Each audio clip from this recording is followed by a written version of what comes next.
নমস্কার, সঞ্চিতার রান্নাঘরে সবাইকে স্বাগত। আজকে আমি দেখাবো সন্ধ্যার একটা জলখাবার, চিড়ে দিয়ে বড়া। তবে আসুন দেখে নিই।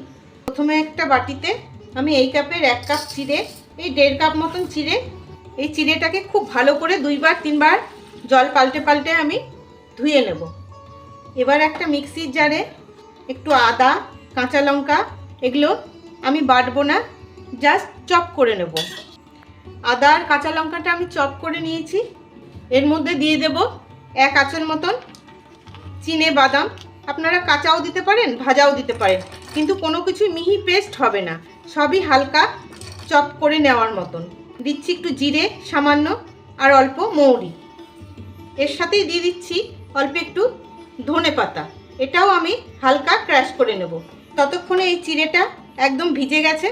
এর মধ্যে দিয়ে দেবো পরিমাণ মতো লবণ, আর দেব অল্প চিনি। প্রচণ্ড শুকনো হয়ে গেছে, সেই জন্য আমি অল্প অল্প করে জল দিয়ে এটাকে মেখে নেব। খুব ভালো করে মেখে নিয়েছি।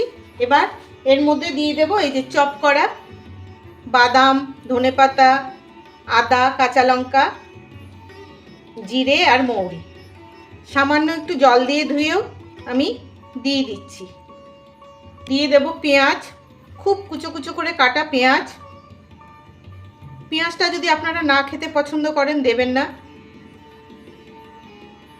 দিচ্ছি অল্প পালং শাক, এটা আমার ঘরে ছিল তাই দিলাম, আপনাদের কাছে যদি না থাকে দেবেন না।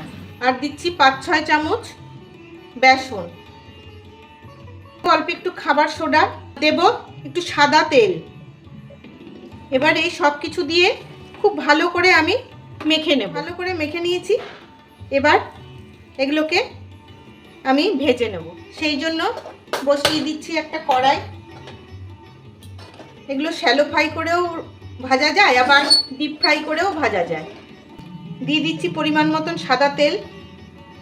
তেল গরম হয়ে গেছে। এবার এগুলোকে একটু পাতলা পাতলা করে এইভাবে আমি ছেড়ে দেব।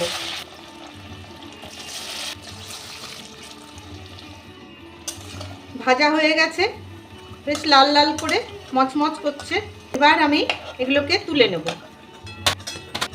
এইভাবে সব বড়াগুলো ভেজে আমি দেখাচ্ছি।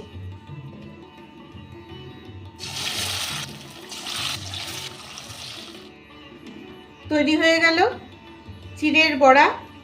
এবার ওপর থেকে একটু বিট নুন আর একটু চাট মশলা ছড়িয়ে কাসুন্দি আর সস দিয়ে খেয়ে নিলেই রেডি। দারুণ। তবে কেমন লাগলো আপনাদের? ভালো লাগলে ইউটিউব থেকে দেখলে একটা সাবস্ক্রাইব, আর ফেসবুক থেকে দেখলে একটা ফলো করে দেওয়ার অনুরোধ রইল।